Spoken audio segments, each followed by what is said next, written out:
Hello everyone. Today I am starting new chapter for you, that is three-dimension geometry. Three-dimension geometry, which is actually basically based on 3D, that means x-axis, y-axis and z-axis. In the Cartesian system, we have discussed about x-axis and y-axis only. That means it is called the Cartesian plane. But when we increase one more axis in it, then it will become 3D, like this. Now this I am taking like what's this is suppose x-axis, y-axis, and that is okay. So this is there are 1, 2, 3, 4, 5, 6, 7, 8. There are total 8 octet in it. Okay. This I will write like this. It is x, it is y, and here is a.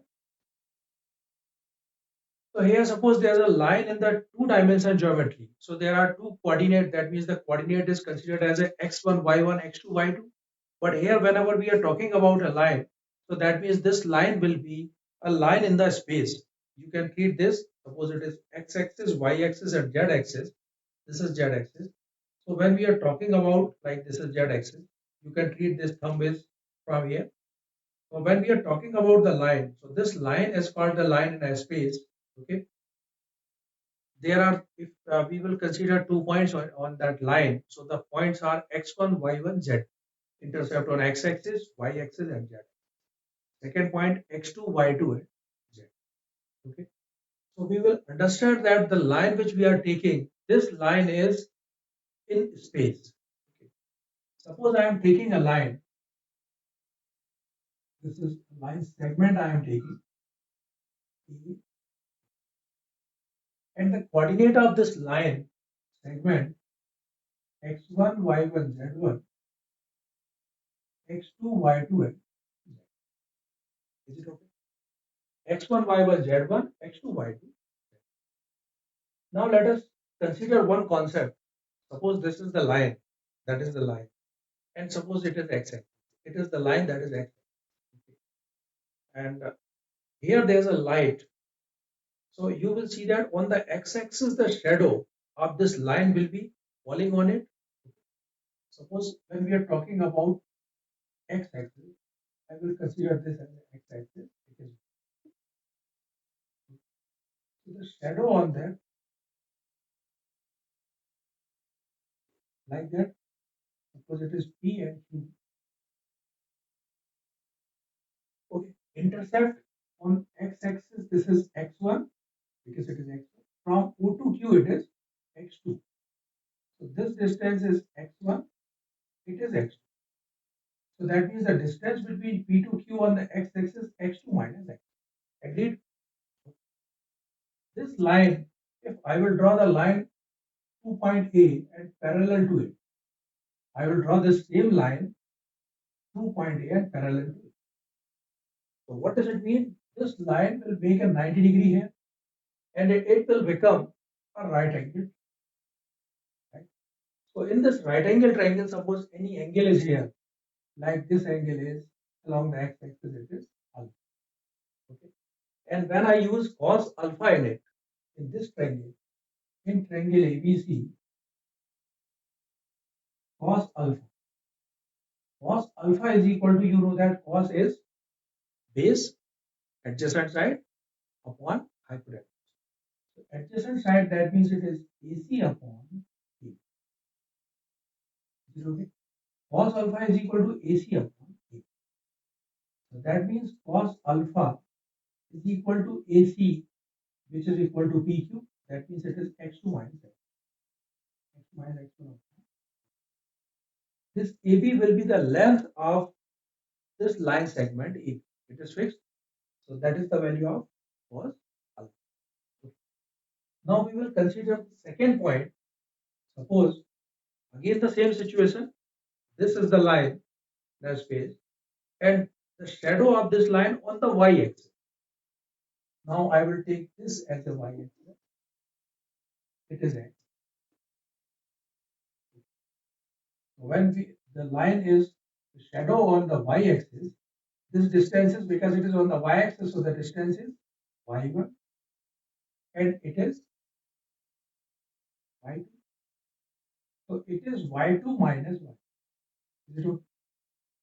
It is y2 minus y. And for example, this line is making angle beta along the y. So it will become cos beta is equal to y2 minus y1 upon again AB, because this distance is fixed. Third one is on the z-axis. On z-axis, focus from that side. So there are shadow like this. This distance along the z-axis, it is z1 and it is z. So that means it is z2 minus z. Okay, z2 minus z1.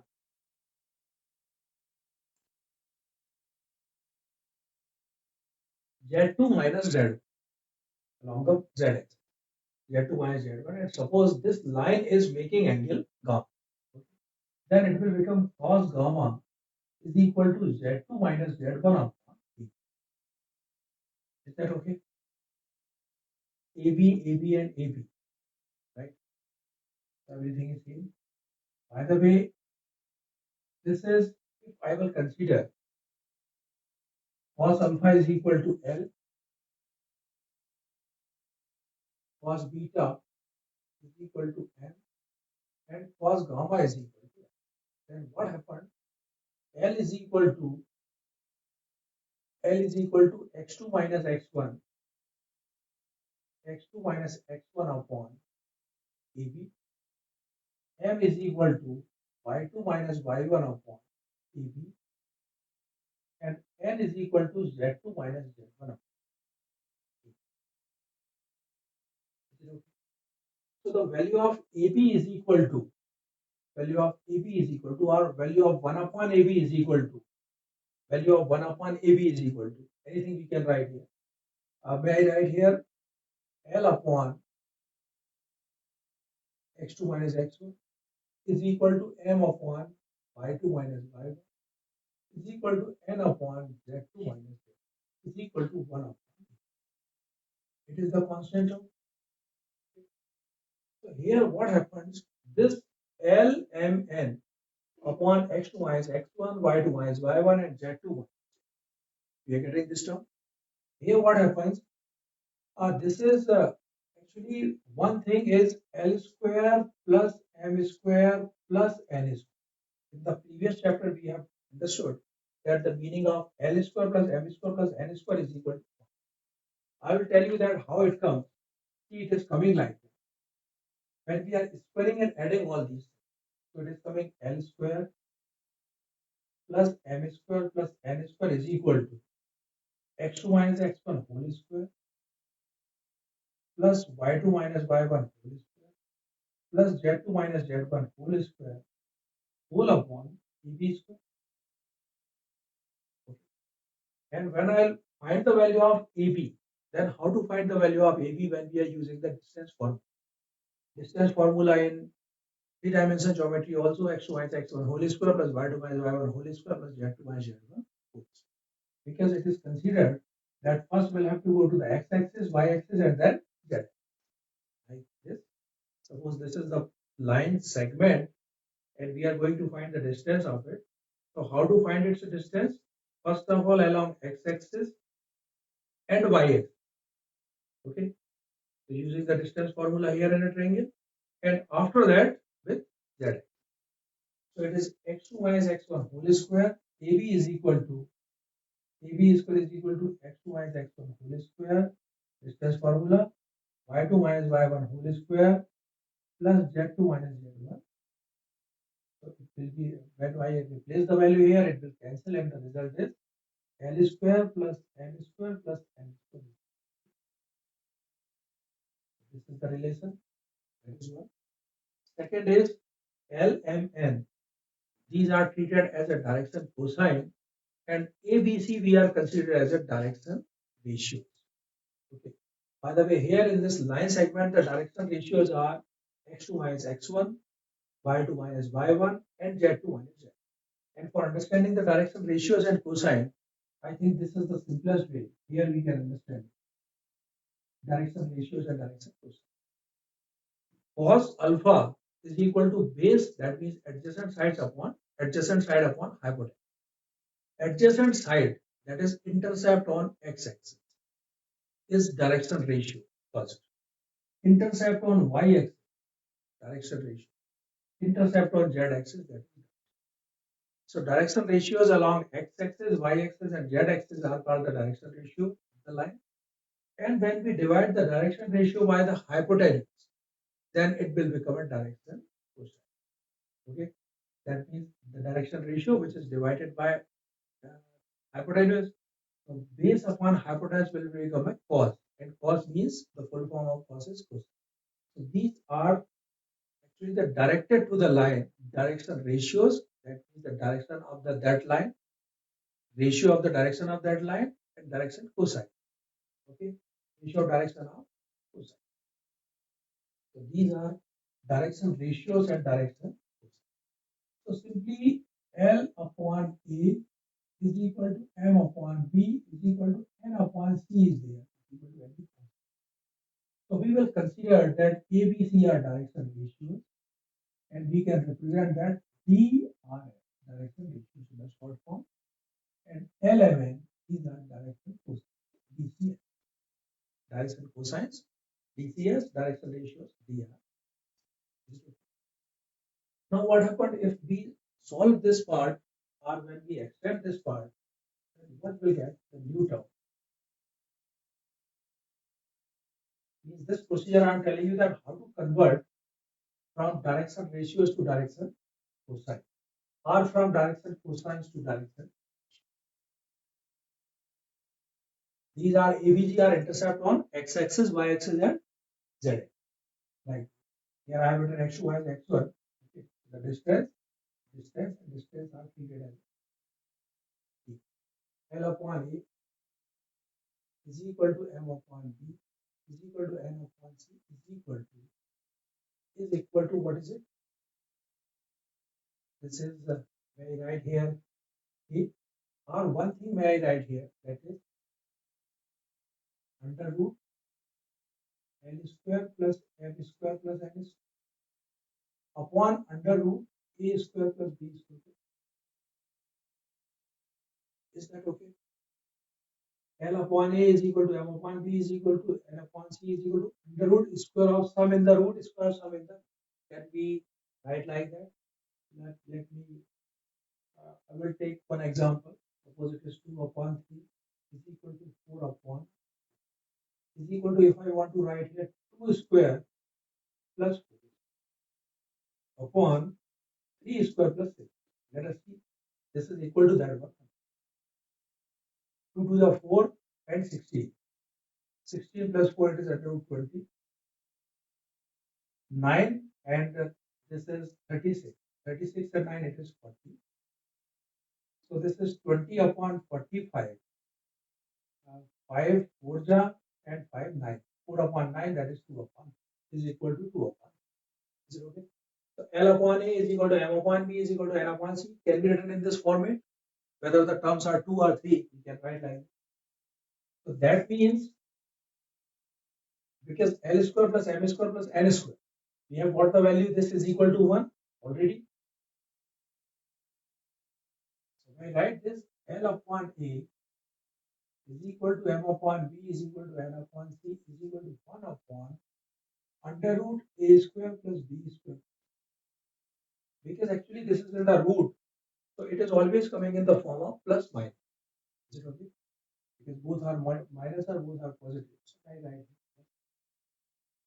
L is equal to A upon under root A square plus B square plus C square. M is equal to B upon under root A square plus B square plus C square.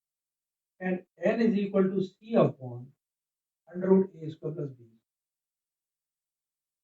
Plus minus with plus minus. It depends on that the minus sign is required, otherwise generally we'll use the plus sign in the direct equation. So here guys, what is this? A, B and C, these are the direction ratios, and when we want to convert the direction ratios in the direction cosine, nothing we have to do, only the direction ratio upon under root square of first direction ratio plus square of second direction ratio plus square of third direction ratio. Then it will become positive based upon hypotenuse. Yes, it is a hypotenuse. Is it okay? So this is the procedure by which we will convert into direction cosines from the direction ratios. Is it okay? Right. So these are the basic things for exercise 11.1.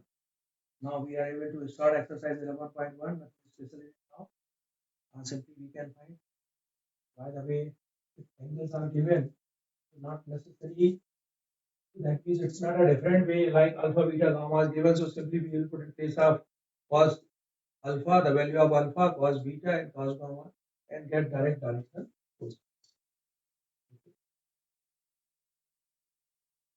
And in this exercise, generally, we have to understand that how to convert from direction ratios to direction cosines, and how to find the direction ratios of the given line, how to find if 3 points are collinear.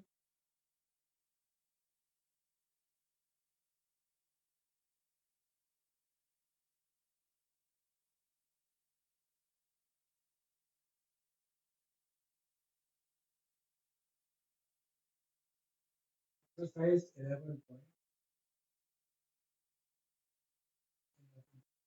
Question 1. If line makes an angle 90, 135, 45 with x, y, z axis respectively, find its direction cosine. 90, 135, 45. Angles are 90,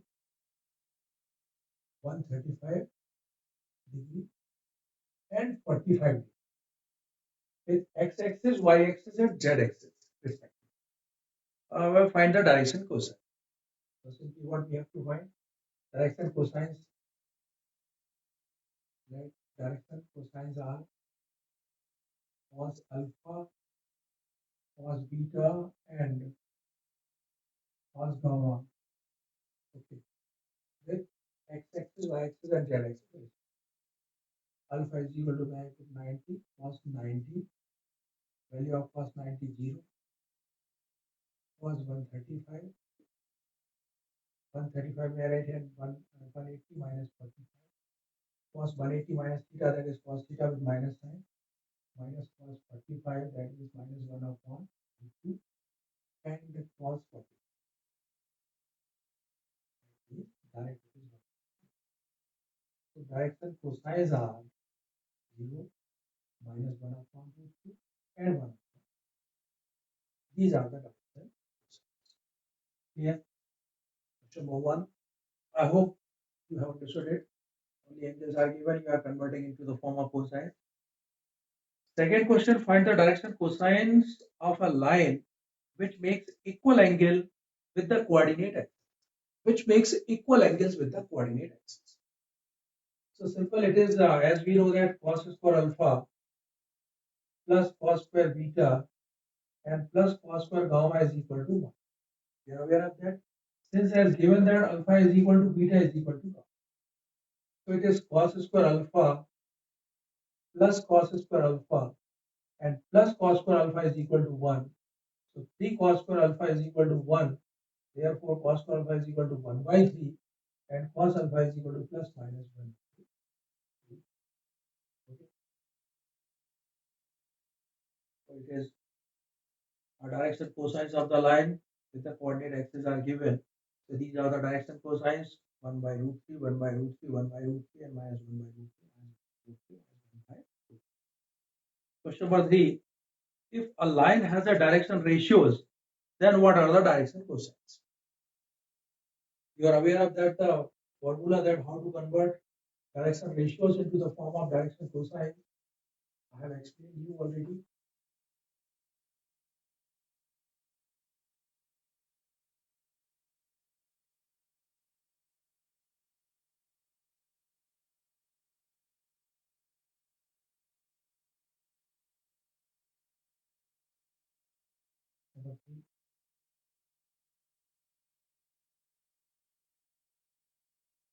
Direction ratios are minus 18, 12 and minus 2. Direction ratios are minus 18, 12, and minus. These are the direction ratios. Okay. To convert into the form of direction cosines. So direction cosines are direct by right here minus 18 upon under root minus 18 square plus 12 square plus minus 4 square. This is the formula. 12 upon same thing minus 18 square plus 12 square and minus 4 upon minus 18 square plus 12 square and plus minus 4. Okay. Let us see what is the value of this root term. So 18 square it is 324, 12 144, and square of 4 it is 16. 4 4 8 6 14 1 2 4 8. 484. And 484 that means it is the square root of. Let us find out the square root by long division method. Here should be left here. The number is, we have to read a table so that multiply the same number and getting the 4 to the 4 0, whatever the number is here at the unit place should be added here. 4 next pair is copied. I'll write here 2 and multiplied by 2. 42 multiplied by 2 it is 84. So that means 20. That means minus 18 upon 22, 12 upon 22, and minus 4 upon it. And as I told you, this is coming always in the form of plus minus. Okay. But here, because the direction ratios are given in this format, so we have to write like that only. To make a simple form, it is minus 9 upon 11. This is 6 upon 11, and that is minus 2. These are the direction.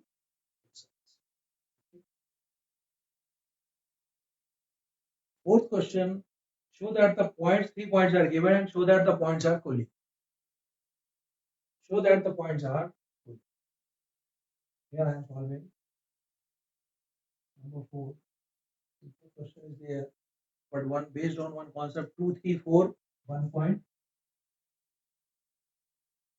Second point is minus 1, minus 2, 1. And third point is 5, 8, 7. We are going to prove that the points are collinear. So finding the points are collinear, if let this point is A, it is B, and here is. First of all, I'm going to find the direction ratio of AB. How to find the direction ratio of AB? In the beginning, I told you the line segment having 2 points x1, y1, z1, x2, y2, z2, and their direction ratios are x2 minus x1 on x-axis, y2 minus y1 on y-axis, and z2 minus z1 on z-axis. So direction ratios of AB,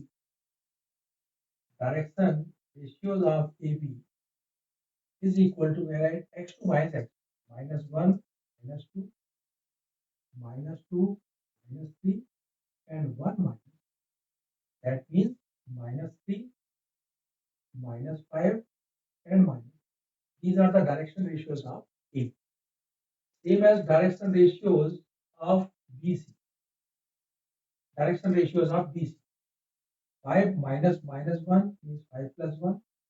8 minus minus 2, 8 plus 2. And 7 minus 1. So it is coming 6, 10, and 0. Direction ratios of BC is equal to 6, 10, and 6. I make a simplified form, divide by 2. So it will become 3, 5, and 3, because these are the direction ratios. We can convert it to the simple form. There's no problem. 6, 5, and 3. Direction ratios of AB and direction ratios of BC. What is the change in it? Only there's a change. Here's a minus 3, minus 5, minus 3. This is 3 minus 5. Okay. And you know that when the direction ratios are same, suppose direction ratios of AB is equal to this, we are taking as small a. It is A. So what does it mean?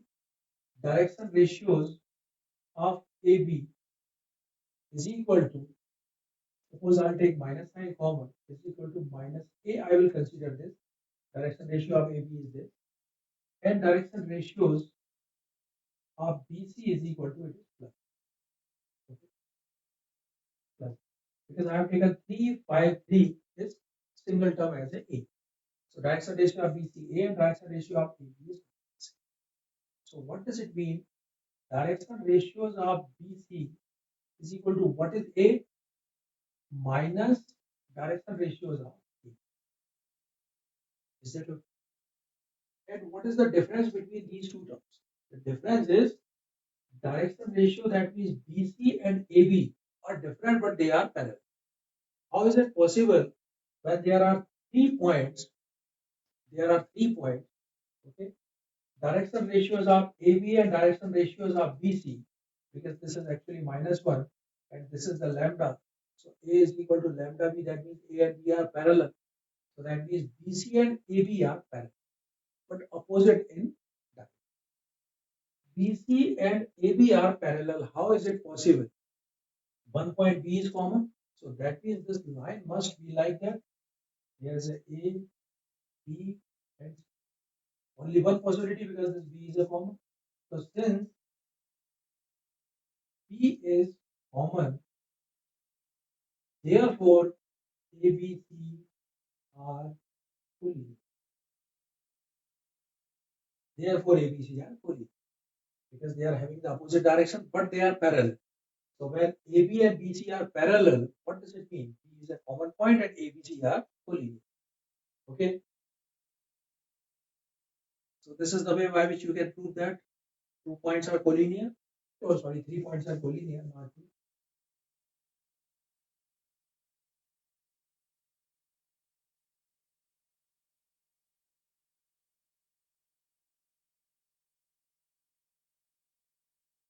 Second, we have, but it's a very lengthy procedure. First of all, we'll have to find the distance between A to B in 3 dimensions, distance between B to C, and distance between A to C. And after that, sum of squares of other two sides is equal to third side, then the points. Then the points are collinear. It's very lengthy, so we'll use this method. Question number 5. Find the direction cosines of the sides of a triangle whose vertices are 1, 2, 3. This is the last question of the exercise. I am solving this question. Find the direction cosines of the sides of a triangle whose vertices are 3, 5, minus 4.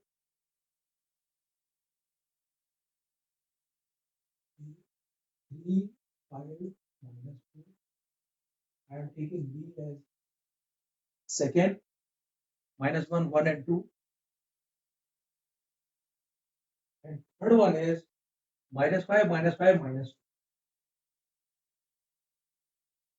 2. Right? Question is find the direction cosines of the sides. Direction cosines of the sides of a triangle whose vertices are. Find the direction cosines. For finding the direction cosines, first of all, we have to find the direction ratios of all three. So let us find. We have to write some description is also required when you solve the question, because you are appearing in a board class. Okay, it's not MCQ based question that simply you are just writing the answer. We have to write here. This is a triangle. Let A 3, 5, 4. Let B -1, 1 and 2. Let C -5, -5 and 2. These are the three vertices of the triangle. Direction ratios of AB. Direction ratios of AB. Direction ratios of AB. X2 minus X1, -1, -3, 1, -5, and 2, minus plus. Is it okay? So that is coming -4, -4, and 6. Direction ratios of AB. Direction ratios of AB. Now I am going to find the direction ratios of BC. BC. X2 minus X1. Now this is X2, it is X1. Whenever we are talking about BC, so this is X1, Y1, Z1, X2, Y2, Z1. Formula I am writing here. direction ratios of AB is equal to, I'm writing x2 minus x1, y2 minus y1, and z2 minus z1. Then A x1 y1 z1 and B x2 y2. And this is the procedure for finding the direction ratios of B. Direction ratios of B is -5 plus 1, -5 minus 1, and -2. So that means it is -4, -6, and -2. Direction ratios of AB, BC, and AC. AC. X1, Y1, Z1, X2, Y2. -5, -3, -5, -5, and -2, minus plus. So it is -8, -10, and it is -2 plus 4. Okay. Then we'll make a simpler form of all. Simpler form to divide by 2. So it is -2, -2 and 3. It is -2, -3, minus, and it is -4, -5. Because these are the direction ratios, we will convert into the simpler form. Now for finding the direction cosines. BC as of A. So direction cosines of AB, what does it mean? -3. What is the procedure direction cosines of AB? -2 upon under root A square plus B square plus C square. -2 square plus -2 square plus 3. Same as -2 upon same -2 square -2 square plus 3. And 3 upon the same thing -2 square plus -2 square plus. So actually what is this? 2 2s are 4 plus 4, 8, 8 plus 9, 17. So it is -2 upon under root 17, -2 upon under root 17, and 3 upon under root 7. These are direction cosines of AB. Same as direction cosines of BC. So here direct I am solving direction cosines of BC. This is -2 upon under root 2 square plus 3 square plus 2 square. So -2 upon under root direct 2 to the 4 plus 4, 8, 8 plus 9, 17. Same 2 upon 17 minus 3 upon under root 17 and -2 upon under root 7. And third one is direction cosines of AC is equal to -4 upon under root 4 square, 4 4 is 16 plus 1 17 plus 25. 25 plus 17, 32 and 42 under root 40. Under root 42 minus 5 upon under root 42 and 1 upon under root 40. So these are the direction cosines of AB, BC and C. You can find the direction cosines of the sides of a triangle whose vertices are. Okay, boys, so that's all. This is the exercise of 11.1. We'll see you again in the next lecture. I will solve the questions of exercise 11. Till then, bye. Thank you.